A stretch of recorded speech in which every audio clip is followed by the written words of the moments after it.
বছর ধরে আমি পথ হাঁটিতেছি পৃথিবীর পথে, সিংহল সমুদ্র থেকে নিশীথের অন্ধকারে, মালয় সাগরে অনেক ঘুরেছি আমি, বিম্বিসার অসুখের ধূসর জগতে সেখানে ছিলাম আমি।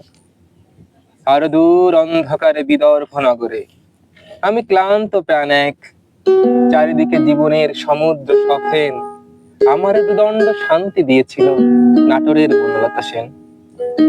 চুল তার কবেকার, অন্ধকার বিদিশার নিশা, মুক্তার শ্রাবস্তির কারুকার্য। অতি দূর সমুদ্রের পর হাল ভেঙে যে নাবিক হারাইছে দিশা, সবুজ ঘাসের দ্বীপ যখন সে চোখে দেখে দারুচিনি দ্বীপের ভিতর, তেমনি দেখেছি তারে অন্ধকারে, বলেছে সে, এতদিন কোথায় ছিলেন? পাখির নীড়ের মতো চোখ তুলে নাটোরের বনলতা সেন।